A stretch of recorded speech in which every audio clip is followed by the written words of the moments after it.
Hey everyone, and welcome to DC Daily. I'm Hector Navarro, and I have Sam Humphries and Whitney Moore joining me today. Hi guys. Hey bud. Hey, how's it going, y'all? Going good, going good. We keep trucking along every day this week, talking about a new episode of Batman the Brave and the Bold. Every day this week, we've been working very hard doing these episodes. I feel like it's time for a vacation. Excellent segue. That wasn't even in the script. Really good job, Sam. That was great. Right off the dome. That's how good I am. We're talking about a Watch me standout go. Aquaman episode from Batman the Brave and the Bold. It's aptly titled Aquaman's Outrageous Adventures, and it has it all. A family sitcom, a fish out of water tale. Get it, guys? Tail. Fishes have tails. And some really fun team-ups. So let's dive right in. You guys are getting crazy with the freestyle thoughts. Oh my god. Somebody stop us. Or don't. Let's finish the episode instead. The best way to dive into an episode of Batman the Brave and the Bold is by talking about the cold open. And this one is another deep cut. This one we have Batman somehow traveling back in time to World War I and teaming up with, but still kind of fighting Enemy Ace. And then they stop an alien artillery device. Sam, tell us about Enemy Ace in case people don't know who this character is. Yeah, this is another SCCCO, a Stone Cold classic, cold open. The whole concept, the high concept of this series, Brave and the Bold, is the same high concept as the Brave and the Bold comic book, which is every episode we see Batman team up with a new character, bounce off a new character, and they really maximize the opportunities with these cold opens. Enemy Ace is a war era comic. It's a Silver Age war era comic. Enemy Ace is literally an enemy. He is a World War I German flying ace. Whoa. He flies in a biplane, and this comic was an effort to show that war wasn't about good guys and bad guys, that there were a lot of gray areas in war. And a lot of the of Enemy Ace's classic stories were illustrated by the late, great Joe Kubert, absolute DC legend and master. And even though Enemy Ace was fighting for the Germans, he was supposed to be a combatant who still had a code. He would still have moments where he would not do things, do certain things based on his moral code. So he teams up with Batman in this because he realizes, yeah, there's an alien artillery device that does not belong here. Let's get this out of this time period. But that's cool. The best thing about this cold open is you get great like dogfighting action. That classic, old school kind of an action sequence, which is really cool. Yeah, guys, should we get into the rest of the episode? Yes, I just gotta say, Sam, I think that SCCO is definitely gonna catch on. I think that you got some SCCO. You got something fire there, pal. As you just showed, it rolls right off the tongue. It's not going to catch on because you said it wrong. So we have to make sure that it's catchy enough for people to say it right. So Sam, back to the drawing board, Sam. We'll try next time. Yeah. All right. So this one's a really fun episode because by this point in the series, Aquaman, I feel like, is a fan favorite. He's voiced by John DiMaggio, the amazing John DiMaggio, a.k.a. the voice of Jake the Dog, Bender from Futurama. Yes. And DiMaggio's Aquaman is this over-the-top, boisterous, outrageous character. He's so much. So now we're going to ground him, bring him back down to earth a little bit, and have him go on a RV surface-dwelling family road trip with his wife Mara, who has amazing hair, by the way, in this episode. Her hair was amazing. So he keeps trying to call. This is what I love too, is that he's so desperate. Okay, I'm not trying to be funny here, but Aquaman's thirsty in this episode for adventure. He's pretty desperate. He keeps calling Batman. He doesn't take the hint. Like, he's trying to team up with him. He's trying to like avoid spending time with his family and sort of duck out. Is Batman justified? I mean, Aquaman is kind of a goof in this series, and often isn't treated very seriously. But if you were Batman, would you have teamed up with Aquaman? You know, this show came out before Aquaman the movie, before Jason Momoa was Aquaman, and so I think it's still, I'm never gonna not find ripping on Aquaman funny. I'm never gonna say like, no, actually he's a badass character, because he is in different iterations of it, but I love the goofy blonde Aquaman that's kind of a doof and just like wants to be a part of the team real bad. I think Batman was 100% justified because Aquaman should be on his vacation and have quality time with his family. I think that's what Batman is really saying. Yes. Like, Aquaman, just like do the vacation. You have a baller ass RV. Go see the world. Go see a bunch of cities on the map that only exist in the DC universe.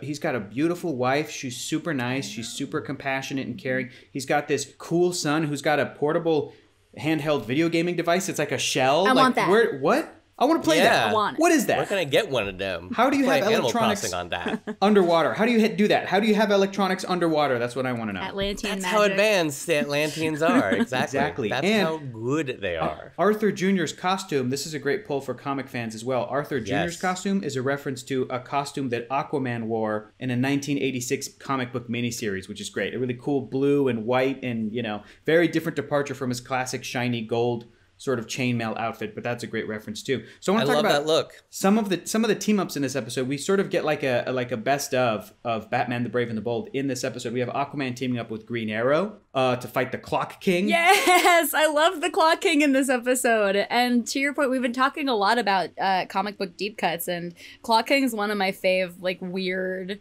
villains. So happy to see him. Yeah, that was great. We get Aquaman teaming up with Blue Beetle, Jaime Reyes, as they fight Planet Master. And what I love about this is that, like, Blue Beetle's always cool. A character like Planet Master has a really kind of a dorky name and weird powers, and yet in this show, it works perfectly. Where he's, like, showcasing each of the powers of each of the planets in our solar system. Like he's doing, like, Saturn stuff and Jupiter stuff, and then I think Blue Beetle says, "You don't want to see the powers of Uranus." Like, that was really funny. Yeah. How randy of Blue Beetle. Was this the episode where Blue Beetle really wants to, like, name the title card and, like, say the adventure? Yes. It sounds so funny. It's really great. And then Aquaman just cuts him off. He says, "No, go ahead." And then he says one word. He goes, "Okay, the adventure of," "You're right, it's this and this." Like, he just totally cuts him off.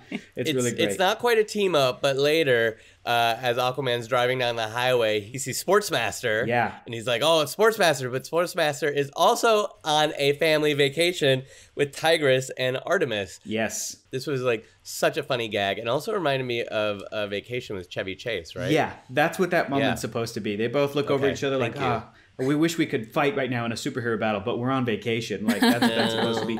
We get a great little montage. We see Green Lantern go up against Dr. Polaris. We see Red Tornado face off against the Top. We even see the Atom fight Bug-Eyed Bandit, like on the windshield of the RV, and he can't ever engage in these fights. So my question to both of you is, which super family would you want to go on vacation with? Oh boy, they're not a family in the legal sense, but I would love to go on a vacation with Booster Gold, Blue Beetle, and Fire and Ice. The Ted Kord OG Blue Beetle. Yep. I love both Blue Beetles a lot, but I would love to go on a friendcation with that whole crew. I think that would be a ton of fun.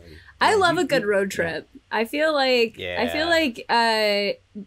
surface level doing, like, this type of thing with the Aquaman family would be fun, but I would love to go to Atlantis. Also, I'm gonna throw this out there. This is, like, technically a family, is going to Themyscira and seeing all the Amazons. Like, they're a family, I'm gonna say. Hell yeah. Yes, the beaches, the azure blue ocean. They enjoy island life on Themyscira. Yes. Yeah, well, one of my favorite families in comics, even if they aren't like a family by blood necessarily, but what is it? A found family, but not a family. Like, found family is still family. Yes. Is the Bat Family. And I almost said the Bat Family, but then I remembered, like, wait, that's kind of a dangerous part of the country, Gotham City. And so much so, in fact, that even Aquaman, when he's pretending that he doesn't know that Batman is from Gotham City and he drives his family to Gotham City, even Aquaman goes, "Windows up!" Like, it was the funniest.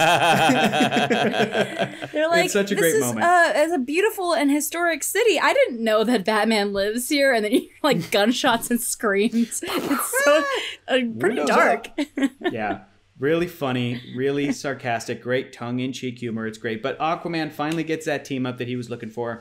Batman and Aquaman team up to take down the Penguin. Stephen Root does the voice of the Penguin, who does an amazing job, too. I love a good Penguin voice actor. And what's really cool, too, is that the Aquaman family, Mara and Arthur Jr., they join in as well. And, Arthur Jr. is then proud of his dad. Like, Mara realizes that they shouldn't have been fighting that adventure that's sort of seeking them out. I think it's a great little moment, a great little sort of wrap up to the whole episode. It's great. I love the end, but I do have a bone to pick, a fish bone to pick, because Mera is an A1 badass. Yeah. She's just as powerful as Aquaman. She's a queen of an entire kingdom. She is just as much about adventure as Aquaman. So I didn't really appreciate seeing her, regaled to the nagging wife mode that she was in most of this episode. So I was very excited at the end to see her actually kicking ass and being the badass that she is. Yes. Yeah, I think it would have been great if the episode leading into Mara being this sort of this just like Aquaman shirks his responsibilities to go seek adventure in this version of the show, Mara's like, no, we have to run Atlantis, and this could have been like a kind of what's the phrase I'm thinking of, like a visit to a foreign state, that leaders of a state visit, a state that like Mara could have been like, this is our responsibility. We need to become more familiar with the surface world, and she kind of did that a little bit in the beginning of the episode. But I agree, Sam, it was great to see her kick some butt at the end. And even though this depiction might be a little bit old school, I also feel like that hair is old school. But I love that hair. Oh, her it's hair. so good. I love the hair. That's the third time this episode that you've brought Keep up the hair, and I agree. Yeah. I would love to see a couple things in the next live action Aquaman movie. I would love to see Jason Momoa say outrageous, and I would love to see Mara sport that hair. That's such an amazing head of hair. Oh yeah. All right, guys. I would just love to see a follow-up episode where we learn the secrets of Mara's hair care treatments. Yeah, how? Like, does she do an overnight hair mask? Like, I need to know. Kelp is really good for your hair. It's got to be what it is. That's gotta be what it is. Salt water is not good for hair, but I guess kelp is. But I haven't washed my hair in 3 days. It's the humidity.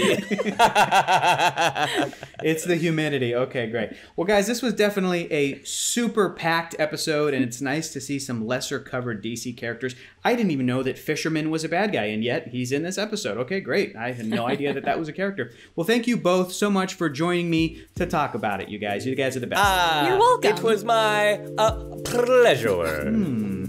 Well, tune in tomorrow when we get a little Batman versus Superman action in Metropolis. It's going to be good. See you guys next time. Bye. Bye-bye. Bye, y'all.